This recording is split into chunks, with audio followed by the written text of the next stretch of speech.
Buen día, les doy la bienvenida a la clase de tecnología de materiales. Eh, el objetivo es comprender las propiedades y el comportamiento de los diferentes materiales utilizados en ingeniería, así como los procedimientos que permitan controlarlas, reconocer los efectos en el medio ambiente y las condiciones de operación sobre el rendimiento de los mismos para seleccionar el más adecuado para su aplicación. Ese es el objetivo de la materia en sí. Una disculpa que ando un poquito gripado, pero vamos a intentar que dure la voz. Bueno, la forma de trabajar, como les comentaba, ya les di una clase, entonces esta clase va a comenzar a las 10 normalmente, 10 de la mañana, va a terminar a la 1 de la tarde. En esta ocasión únicamente va a ser de 10 a 11, porque para que les den chance los que tienen ordinario, no, sí, los que tienen ordinario aplicarlo y listo. Eh, esta materia en sí es un poquito más teórica, por lo que estaba leyendo al momento de prepararla, es un poquito más teórica de que las otras. Vamos a enfocarnos, porque esta materia también va dirigida un poquito más hacia lo de química y hacia allá. Pero tiene sus ramas también en lo que es mecánica y vamos a meternos más a lo mecánico que a lo químico. A lo químico lo vamos a mencionar un poquito, pero lo vamos a meter un poquito más hacia lo mecánico, esto de los materiales. Bueno, la forma de evaluar, pues ya sería 60-40, 60 las actividades que dejo la semana, lo van subiendo, no tienen una fecha límite de cierre, lógicamente te van a recibir hasta antes de, de la evaluación del parcial, en este caso la semana 4 sería el parcial, si nos vamos, permítanme un poquito.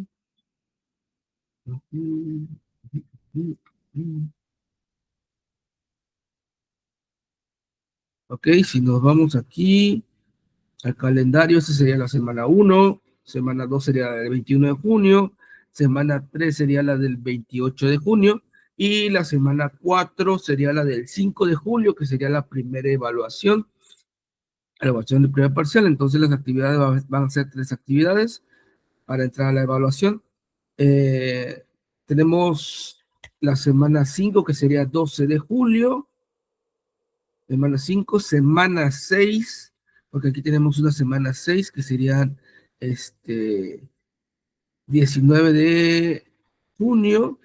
Tenemos una semana 7 de clases, porque en este tercer parcial se alarga una semana más, aunque tengo entendido, pero una semana más. Entonces tenemos aquí 3 y 3, porque antes en el bloque 1 y en el bloque 2 eran 3 y 2, 3 semanas de clase y 2 semanas del examen y 2 semanas de clase y el examen. Aquí serían 3 y 3. El 26 de julio sería la semana 6. El examen del segundo parcial sería el 2 de agosto.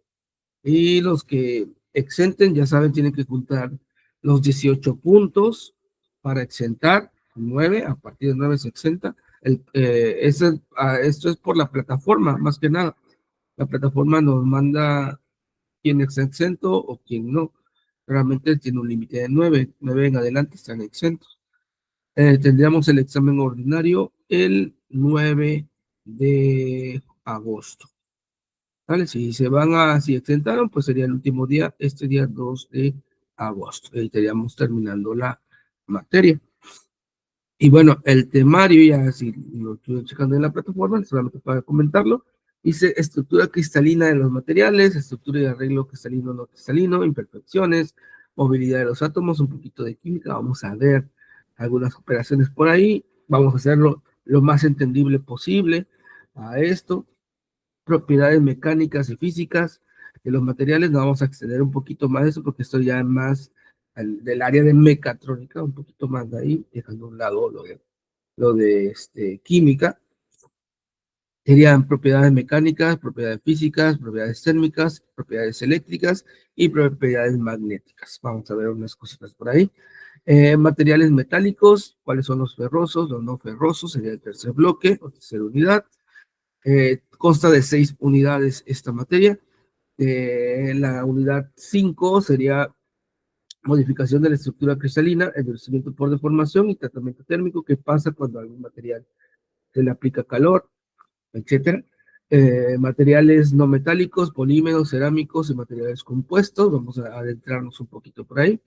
Y corrosión y deterioro de materiales, tipo de corrosión, protección contra la corrosión y otros tipos de deterioro de los materiales, ¿ok?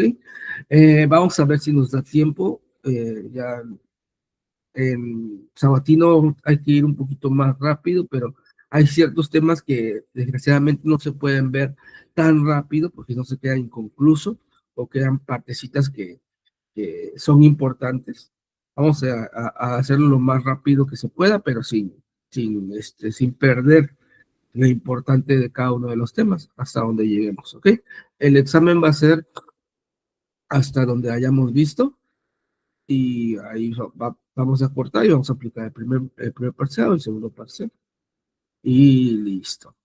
Bueno, vamos a ver por aquí. La forma de evaluar y bueno, vamos a comenzar. Como les digo, aquí es tecnología de los materiales.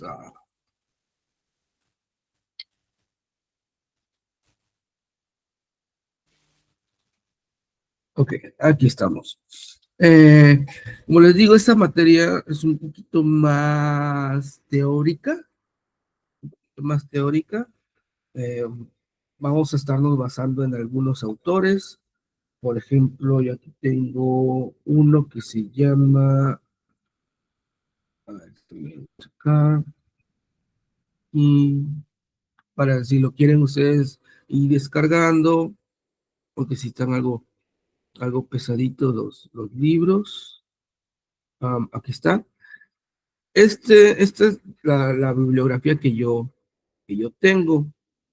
Eh, Le puedo compartir la carpeta para que ustedes descarguen si gustan o leerlos ahí mismo en el Drive.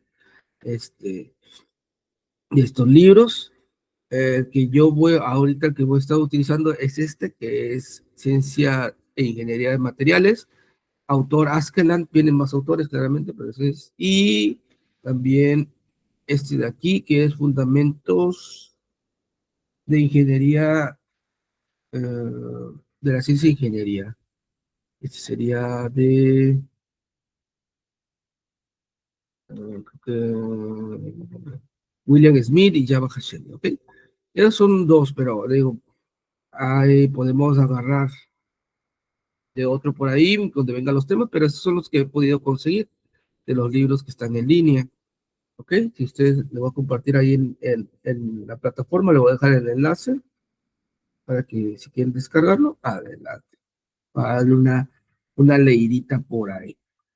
Bueno, vamos a comenzar entonces con lo que nos trajo el día de hoy, que sería como la introducción. O sea, solamente es una hora, vamos a darle como una introducción a esto del tema. Ya en los 3 videos que les voy a dejar esta semana, les voy a complementar esto de aquí y vamos a ir avanzando. ¿Ok?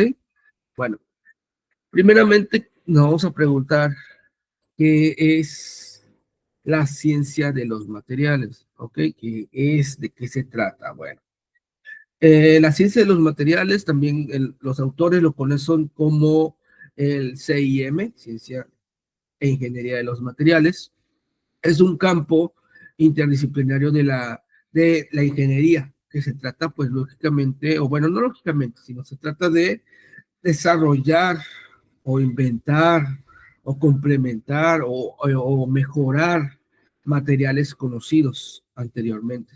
Ok, desarrollando nosotros una comprensión más profunda sobre cómo se maneja dicho material, o cómo está hecho, y la estructura de los materiales, cómo se comporta este, con diferentes tipos de ambiente, con el calor, con la presión, con diferentes cosas que nosotros podemos eh, manejarlo, cómo se comporta ese material, ¿ok? De qué está hecho, cuál es su estructura, si es una aleación o no, si es un derivado de, etcétera, ¿no? El término composición se refiere a la constitución química de un material. Composición es lo químico, ¿ok? La constitución, cómo están los enlaces entre sí para que, para ver qué dureza o qué maleabilidad tiene dicho material, ¿ok? A eso se refiere eso de composición. Ahora bien, por ejemplo, eh, el hierro, por ejemplo, cuando se le aplica carbono, si no estoy muy equivocado por ahí si estoy equivocado me corrigen. El hierro, si se le aplica carbono, ya se convierte en acero al carbono, ¿no? Ese mismo añadido al hierro del carbono se hacen unos enlaces y lo que aplica es hacia grandes rasgos, a no ser químico, a grandes rasgos, lo que hace es darle mayor dureza al material, ¿ok? Por eso nosotros podemos, cuando estamos en la industria, que podemos pedir acero al carbono de grado tal, o sea, qué tan duro queremos que sea el material, el grado tal, acero al carbono de grado tal. En la industria vamos a poder encontrar acero al carbono, inoxidable, etcétera, etcétera, muchos tipos, ¿no? Pero por lo general, para las tuberías, por lo general, es acero al carbono. Y ya viene por estándar, ya viene por norma ciertos materiales, ¿no? Y bueno, la estructura se refiere a la descripción de los arreglos de los átomos como se observan en los diferentes niveles que nosotros vamos a poder encontrar. Nosotros nos acordamos que, pues, los enlaces, ¿no? ¿Cómo van a ser los enlaces? Enlace simple, enlace covalente, ¿no? Va a haber diferente triple enlace. Todo eso se refiere a cómo están acomodados los átomos uno con otro. A eso se refiere a cuando mencionamos las estructuras. Los científicos e ingenieros de materiales no solo tratan con el desarrollo de materiales, sino también con la síntesis y procesamiento de materiales y los procesos de fabricación relacionados con la producción de componentes. Y aquí viene algo muy interesante, el proceso de fabricación. ¿Cómo aplicamos un proceso de fabricación, por ejemplo, del acero?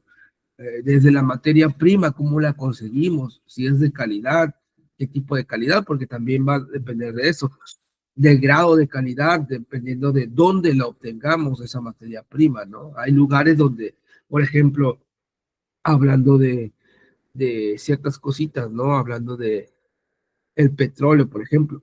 Sabemos que el petróleo hay en diferentes partes de nuestro planeta, pues hay gente que es productora de petróleo, por ejemplo, México, ¿no? Venezuela puede ser una manera, pero hay otros productores mucho más grandes como lo que es allá los árabes. Hay diferencia de tipo de petróleo que podemos encontrar, hay diferencia de un petróleo tipo A, por decirlo de alguna manera, el mejor, que por decirlo a grandes rasgos serían allá por Arabia y todo eso, lo que se consigue allá, es un petróleo más top que lo que conseguimos por acá, ¿no? Este, y claramente se ocupa para diferentes cuestiones, ¿no? De refinamiento para diferentes tipos de material. Pero todo depende de la materia prima y de qué zona se encuentre esa materia prima para determinar su procesamiento y su uso. ¿Ok? Bueno, el término síntesis se refiere a cómo se fabrican materiales a partir de sustancias químicas de estado natural o hechos por el hombre. El término procesamiento se refiere a cómo se transforman los materiales en componentes útiles.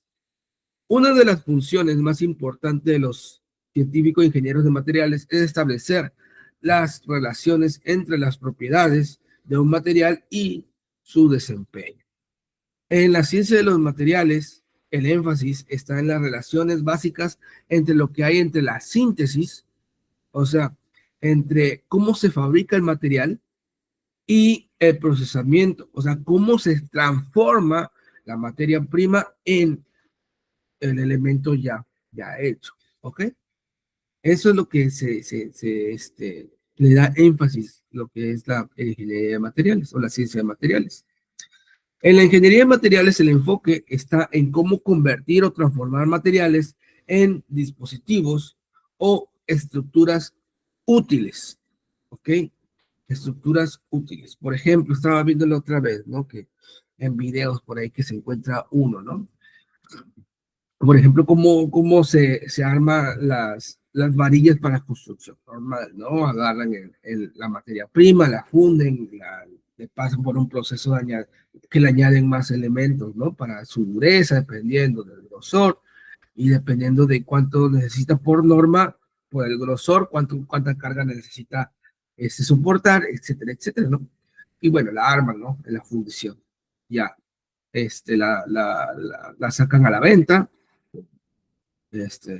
Y bueno, pero estaba viendo que muchos rescatan cuando hay, por ejemplo, que tiran la construcción o hay un accidente, etcétera, etcétera, y pues agarran esa varilla doblada, le quitan todo el exceso de material y esa varilla doblada la vuelven a enderezar. Pero prácticamente esa varilla ya puede ser que no sea útil realmente para lo que nosotros queremos. ¿Por qué? Porque al momento nosotros de tener una varilla nueva, salida de la fundidora, por decirlo de una manera, grandes rasgos, tiene una dureza garantizada, tiene una flexibilidad garantizada, no tiene puntos débiles, por decirlo de una manera, ¿ok? Pero en dado caso de que ahí lo meten a los equipos para hacerlo nuevamente, una varilla funcional, pues va a haber elementos donde se dobló esa varilla, esos son puntos débiles que va a haber. O sea, no se puede ocupar para el mismo propósito del cual fue diseñada. El proceso más sencillo, o bueno, el proceso no más sencillo, sino el proceso que te tendría que hacer es volver a reciclar dicho material. O sea, volverlo a fundir, volver a hacerle todo lo necesario para que salga una pieza con conformidad y con todos los estándares posibles, para volverlo a usar donde se debe de usar. ¿Sí? Y es donde dice aquí, convertir o transformar materiales en dispositivos o estructuras útiles. O sea, estructuras útiles conforme a la norma y conforme para lo que está diseñado. ¿Ok? Uno de los aspectos más fascinantes de la ciencia de los materiales es que involucra la investigación de la estructura de un material. O sea, se van hasta lo más al fondo que se puede para encontrar desde los elementos químicos que se está estructurando dicho material. La estructura de los materiales tiene una influencia profunda sobre muchas propiedades de los materiales. Por ejemplo, aquí pone el autor un ejemplo. Si tomas un alambre de cobre puro y lo doblas de una manera repetida, el alambre no solo se vuelve más duro, sino también se vuelve cada vez más quebradizo. Si nosotros agarramos el alambre y lo empezamos a enrollar sobre un elemento, el rollo va quedando más duro en sí, porque se está amontonando cada una de las capas. Pero en ese doblez que hay, si es muy pronunciado, se va a volver más quebradizo o va a tener un punto mayor de flexión y donde puede venir el quiebre, ¿no? Con el tiempo, el alambre de cobre puro se vuelve tan duro y quebradizo que se romperá con facilidad al tener ese envolvimiento, ¿ok? La resistencia eléctrica del alambre también aumentará a medida que se dobla de manera repetida. Y es el funcionamiento de las máquinas eléctricas, ¿no? Si nosotros enrollamos un alambre de cobre sobre un núcleo de acero y luego de muchas vueltas le metemos nosotros una carga, pues eso va a empezar a generar una inducción. Es decir, metemos otro enrollado, otro embobinado de cobre con un núcleo de acero al lado y lo medimos el voltaje o el amperaje, cualquiera de los dos que quiera medir, va a tener va a tener un campo, va a tener una acción en el multímetro. ¿Por qué? Porque el que está recibiendo la corriente y de voltaje está generando un campo eléctrico que está generando inducción sobre el otro. ¿Ok? Entonces va a volver duro y quebradizo, pero también va a aumentar, en este caso ese ejemplo del alambre de cobre, va a generar mayor campo eléctrico. ¿Ok? Dependiendo de las vueltas. Dice, este ejemplo es sencillo. Observa que no se cambió la composición del material porque es puro alambre. Los cambios en las propiedades del material se deben con frecuencia a un cambio en su estructura interna. Si se examina el alambre después de doblarse utilizando un microscopio óptico, se observará lo mismo que antes, aparte de los dobleces. Sin embargo, su estructura ha cambiado a una escala muy pequeña microscópica. La estructura a esa escala microscópica se le conoce como microestructura. O sea, en lo más pequeño del elemento, sí va a haber cambios. ¿Ok? En los más elementos, y ese cambio va a provocar esa rigidez y se va a provocar esa facilidad de rotura. ¿Ok? Y se puede comprender lo que ha cambiado a un nivel micrométrico, se comenzará a descubrir maneras de controlar las propiedades de los materiales. ¿Ok? Como les comento. O sea, ese cambio, a lo mejor a simple vista, nosotros vemos, es un alambre enrollado, no pasó nada, no está pasando nada, pero sí está sufriendo un cambio al momento de doblarlo en su forma microscópica. Y también si nosotros le metemos voltaje o le metemos energía, en este caso este amperaje, corriente, va a haber un cambio también, ¿ok? En la estructura molecular, por el cambio que va a haber entre electrones, por la inducción. Va a haber un desgaste también del material, ¿ok? Va a haber un agotamiento, una fatiga que le comentan luego, ¿no? Una fatiga en los materiales. Pero bueno, eso es de forma microscópica, que con el paso del tiempo se va a convertir ya en ya en su forma normal, se va a notar esa fatiga. Y bueno, nosotros también tenemos por aquí lo que se conoce como el tetraedro de la ciencia e ingeniería de los materiales. Aquí se los pude poner más o menos. Ahí, ¿sale? Donde nosotros vamos a ver, ¿ok? Por aquí dice el desempeño, primeramente, el núcleo es la composición de los materiales, ¿ok? La composición que podemos encontrar en los diferentes materiales, ¿ok? Cualquiera que nosotros estemos hablando. Luego viene la microestructura, que aquí se preguntan qué característica de la estructura limitan la capacidad de conducción de corriente. ¿Cuál es la textura del material? ¿Ok? Pero ya muy en el fondo, muy de forma microscópica. ¿Vale? ¿Cuál es la característica? ¿Cuál es su composición? ¿Cuál es su enlace de los átomos en sí? ¿Y cuál es la textura del material en forma macroscópica? ¿Cuál es rugoso, liso? ¿Cuál es? Todo lo define esta microestructura. Y luego, síntesis y procesamiento. ¿Cómo puede prepararse polvos puros, homogéneos, finos, de estequiometría bien definida? ¿Cómo se fabrican grandes longitudes de alambre? O sea, esas son las preguntas que se tienen que hacer cuando hacen el síntesis.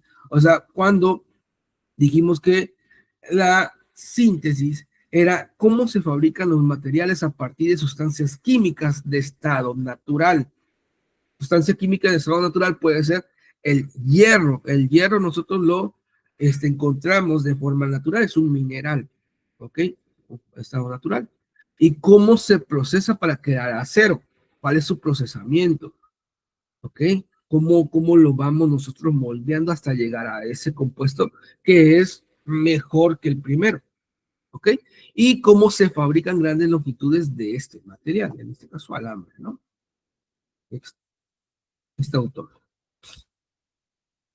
Y por último, está aquí en la punta del tetraedro, es desempeño-costo. ¿Cuál es la capacidad de conducción del corriente? ¿Y cuál es el costo de enfriamiento y fabricación? ¿Ok? Y aquí viene más de administración. O sea, si a lo mejor tu material es muy buen conductor de corriente, muy buen conductor de calor, muy buen conductor de haz de luz, por ejemplo, la fibra óptica, ¿no? Que conduce el haz de luz. Pero el costo es muy alto para fabricarlo. Entonces, ¿qué va a hacer? ¿Vas a fabricarlo aunque el costo al cliente vaya a salir muy alto? Puede ser que sí, por el costo-beneficio, pero Por ejemplo, la otra vez preguntaba, ¿no? Este, por si nuestro planeta está cubierto por mares, mucha agua, ¿no? ¿Por qué no convertirla en agua dulce, ¿no? Esa es una de las preguntas que da, y hacían otra pregunta, ¿no? Si nosotros somos capaces de hacer compuestos químicos, se podría hacer el compuesto del agua en el laboratorio. Bueno, en la primera pregunta, ¿no? Dicen, ¿se puede convertir el agua de mar en agua dulce? Sí, se puede convertir. Hay procesos de desalinización, ¿no? Creo que es por decantación, por evaporación y algunos otros procesos, pero es muy costoso. ¿Por qué? Porque la evaporación necesitas tú meterle energía, o sea, calor, de algún modo, ya sea nuclear, ya sea por combustión, ya sea por diferentes métodos. Se tiene que meter algo para que separar esa sal o ese compuesto salino del compuesto de agua. Y aparte todos los componentes que tiene el agua de mar tiene, aparte de sal, tiene otros componentes que el agua dulce no tiene. Y hay que descomponerlos, o sea, saldría en costo, beneficio, en costo, desempeño, sería mucho más caro. Por eso muchas veces no es factible, aunque hay plantas allá por Oriente, por Japón, China, que sí tienen esa función, pero son muy caras, o sea, el agua que... Dime, David. Profe, disculpe que lo interrumpa. ¿No tenía examen ordinario hoy en su materia de... Déjame ver cuál es. En la de mecánica, tres mecanismos? Es a las 11. Ah, ok. Es que no vi Sí, es a en las qué 11. apartado. Es a las 11. Ah, ok, entonces ahorita a las 11 lo realizo, profe. Vale, vale, ahí te veo a las 11. Dale, gracias. Pensé que era algo bueno. Eh, entonces, no sale factible una construcción de una de esas plantas. Tal vez en países de primer mundo, no subdesarrollados, sino desarrollados, tal vez sí, ¿no? Pero en nuestros países tal vez no es factible. Mucho costo para el poco beneficio o poco volumen de agua de líquido que pueda obtener. Entonces, nosotros, en la segunda pregunta, ¿podemos crear agua? Decían, ¿no podemos crear agua en el laboratorio? Sí, se puede crear agua en el laboratorio, pero es descomposición de otros elementos, dice. O sea, necesitas tú descomponer el hidrógeno que está abundante en la atmósfera, pero necesitas canalizarlo, catalizarlo en una parte pequeña con el oxígeno aparte, la energía que se necesita para la unión de esas dos moléculas es alta. Dice, o sea, te saldría un bote, un litro de esa agua, te saldría mucho más caro que potabilizar la que ya hay dulce, ¿no? Te saldría mucho más caro. Entonces, por eso no es factible. No es que no se pueda, no es que no se pueda, sino sale muy caro el costo de eso, ¿no? Y hay que preguntarse cuando se desarrolla un nuevo material, hay que preguntarse estos de aquí, ¿vale? Hay que preguntarse todo eso de ahí. Y bueno, vamos a ver por aquí. En, nosotros vamos a ver, por ejemplo, cuáles son los requerimientos que necesitamos para eh, crear un nuevo material. En este caso, hablando de láminas de acero, pero podemos nosotros implementarlo para otro tipo, ese tipo de cuestiones. Para, por ejemplo, para una lámina de acero, ¿qué es lo que se necesita para mejorar o crear una lámina de acero? La composición del material, la resistencia que necesitas, la densidad que necesitas, propiedad absorbente de energía y la ductibilidad o conformabilidad de las láminas de acero. Ok, eso es lo que nosotros debemos de preguntarnos antes de obtener un material nuevo. Tu composición, cómo va a estar creado de forma química, cuál va a ser la resistencia requerida, cuál va a ser la densidad. Nos acordamos que la densidad es un rasgo del material, o sea, puede tener un mismo tamaño, pero ser más denso, entonces más pesado, ¿no? Las propiedades. O sea, cómo absorbe la energía, hablando de calor, hablando de presión, etcétera. O la ductibilidad, o sea, qué tan maleable va a ser esa, en este caso, esa lámina de acero. Y a partir de eso nosotros vamos a poder encontrar una clasificación de los materiales. Lo voy a ordenar. Dice por aquí, existen varias formas para clasificar materiales. ¿Okay? Varias formas. Esta no es la única, pero son algunas. Uno, metales y aleaciones, que serían como el cobre, por ejemplo. El ejemplo de aplicación sería alambre conductor eléctrico, es lo que más se ocupa el cobre, porque es muy buen conductor de la energía eléctrica. La propiedad sería conductividad eléctrica alta, buena conformabilidad, o sea, se puede malear muy bien, no pierde su conformación cuando le metemos calor, ¿vale? No pierde su esencia, por ser de una manera. El hierro fundido gris, que son para bloques de motores de automóviles, cuando se tiene que conformar una sola pieza, porque nos acordamos que el motor, la parte esencial del motor debe ser fundido en una sola pieza, ¿ok? Ya luego se le va añadiendo las demás, pero el bloque debe ser una sola pieza. ¿Por qué? Porque es maleable, moldeable, torneable, amortiguador de vibraciones, o sea, tiene las vibraciones las aguanta muy bien, ¿ok? Y el acero de aleación, las llaves inglesas, chasis de automóviles. ¿Por qué? Porque su endurecimiento es significativo por tratamiento térmico. ¿Ok? El hierro es moldeable. El acero se endurece más, o bueno, agarra más dureza al aplicarle calor. Entonces se necesita, en algunas piezas se necesita que sea duro. Entonces debe ser alguna aleación de acero. ¿Ok? El segundo serían las cerámicas y vidrios. Aquí tengo yo un elemento que sería, estas son cerámicas, aquí hay algún elemento cerámico, que serían vidrios de ventanas y vidrios de sosacal, ópticamente transparentes, aislantes y térmicos. Son también refractarios, es decir, recubrimientos resistentes al calor de hornos para contención de metal fundidos. Lo que utilizamos para decantar, por ejemplo, nosotros derretimos algún material y lo queremos en un recipiente, serían las cerámicas, porque aguantan muy bien el calor. Cuando se funde algo, cuando llevamos, por ejemplo, este, a fundir alguna pieza de metal, a fundir oro, por ejemplo, ¿no? Plata, lo que hacen los joyeros es agarrar su material cerámico y ahí ponen la pieza y empiezan a aplicar calor.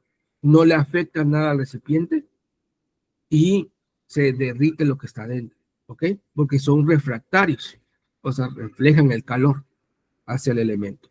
Y esto es lo que se recubren los hornos de las calderas, por ejemplo, todo eso está con material refractario, con cerámicas, para contención de material fundido. Son aislantes térmicos. Ese refractario se puede agarrar claramente, no a grandes temperaturas, pero si estás fundiendo algo, todavía es manejable que se pueda agarrar. ¿Por qué? Porque es muy buen aislante de lo que está pasando adentro y lo que está pasando afuera. Y por eso se ocupa en hornos industriales también, porque al meterle calor generan mucho calor externo, mucha radiación. Entonces tiene que poner un recubrimiento aislante, que serían estos refractarios. ¿Ok? Soportan altas temperaturas relativamente inertes al material fundido. O sea, no hay reacción en sí. No se va a crear un elemento nuevo al fundir el material. ¿Ok? Va a conservar sus propiedades. El titanio de bario, capacitores para microelectrónica, alta capacidad de almacenamiento de carga y sílice. Estos titanes de bario es los capacitores cerámicos que se le dicen, ¿no? Los de colores, los de frijolito, que algunos mencionan. Esos son hechos de este material cerámicos. Aguantan calor, son buenos son buenos aislantes, no conduciendo energía. Electricidad son buenos aislantes. Alta capacidad de almacenamiento de carga. El sílice, fibras ópticas para tecnología de información. El sílice es para las fibras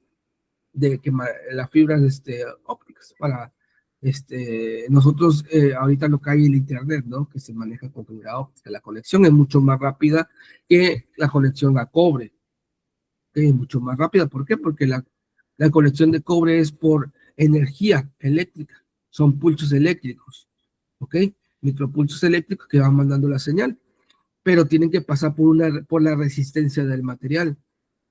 Y eso le quita luego, hay imperfecciones en el material o la misma resistencia que tiene va perdiendo la velocidad, o la transmisión de datos. Muy pequeño, ¿no?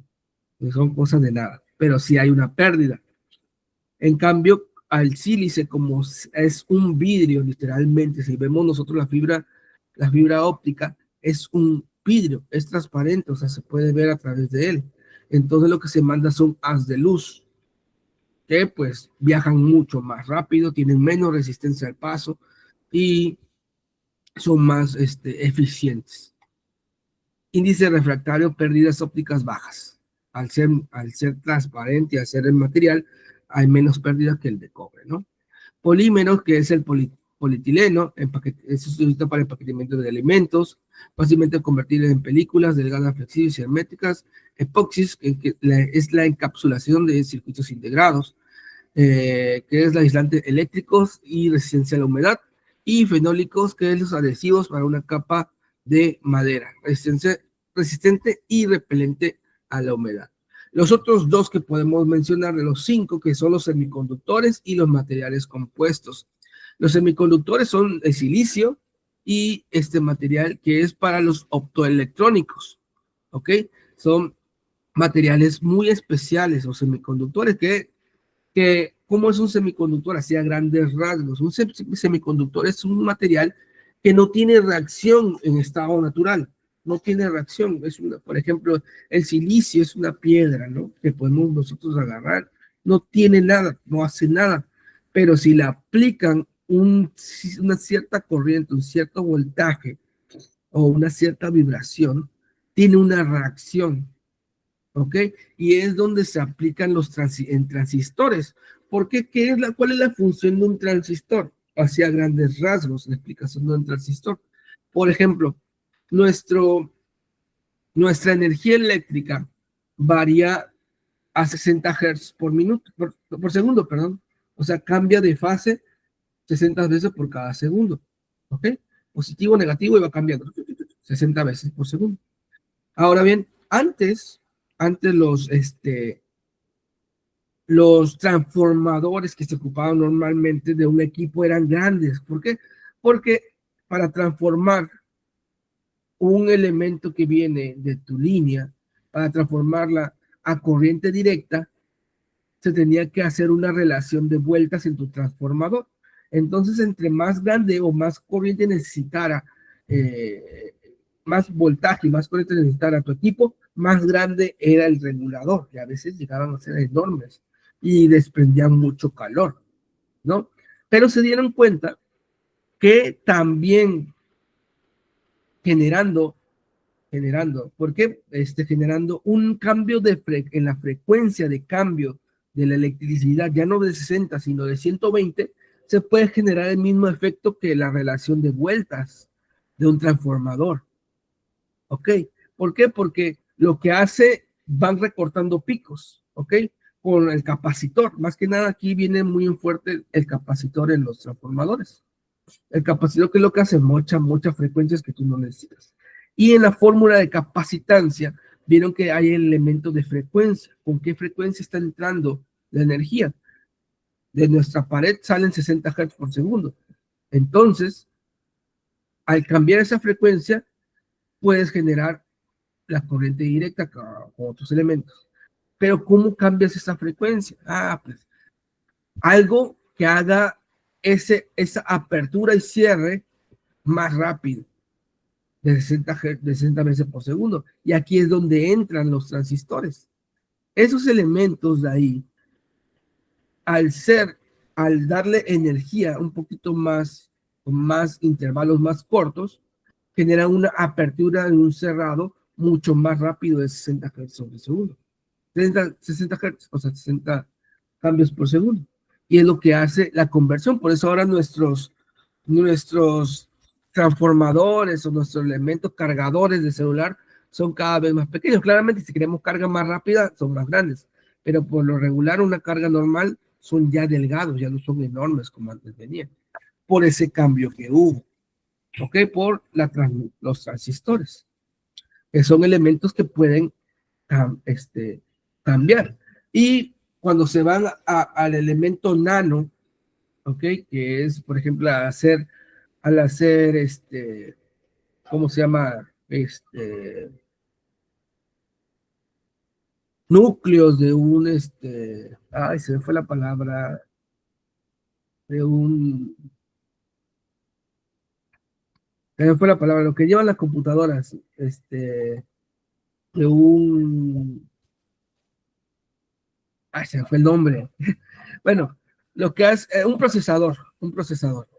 Mientras más núcleos lleva, pues más potente el procesador en una computadora, en una máquina.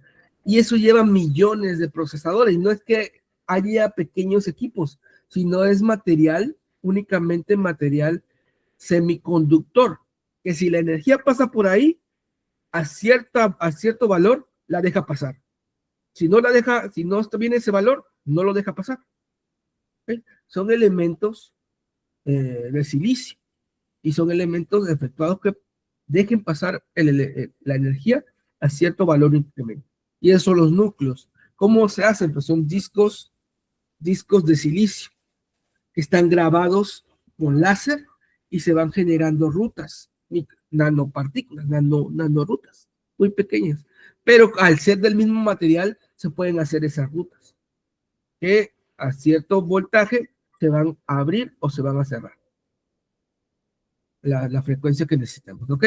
Por eso que comportamiento eléctrico único, transistores, circuitos integrados. Y el otro que son optoeléctricos, que convierten señales eléctricas a luz. O sea, un optoeléctrico es un LED. Eso es un optoeléctrico. Convierte una señal eléctrica a una señal luminosa. Láseres, diodos, son los LEDs. Láseres, etc. ¿No? Cualquier cosa, un LED infrarrojo, es un optoeléctrico. Y los compuestos como grafitos, carburos de tungsteno o acero revestido, por ejemplo, el grafito es un componente para aviones que es resistente, tiene mayor resistencia con comparación de su peso. Son muy livianos, entre comillas, es muy liviano el material y es muy resistente. ¿Ok? La dureza del carburo de tungsteno es alta, pero buena resistencia al impacto. Carburo de tungsteno. Y el acero revestido de titanio, bajo costo y alta resistencia del acero con la resistencia a la corrosión del titanio. Claramente, este material bajo costo, sí, pero en tamaños pequeños. ¿Por qué? Porque ya es un acero, pero que viene con una aleación que te va a dar el beneficio de que no se va a corroer. ¿Ok? Y bueno, vamos a quedar hasta aquí por el día de hoy. Les digo, esto es una materia un poquito más teórica. Vamos a irlos llevando un poquito más a lo práctico, pero es más teórico esto. Así que vamos a ir comentando. Les digo, voy a dejar el video, el material, y voy a dejar el enlace del Drive de mi carpeta compartida de los libros. ¿Ok? Nos veríamos la próxima semana, y ahora sí, de forma normal, de 10 a 1 de la tarde. ¿Ok? Un gusto verlos de nuevo, muchachos, y pues vamos a estar trabajando todo este mes. Cuídense mucho, chicos. Cuídense mucho. Nos estamos viendo la próxima semana. Nos vemos la otra semana. Buen fin. Buen fin. Gracias, igual, hasta luego.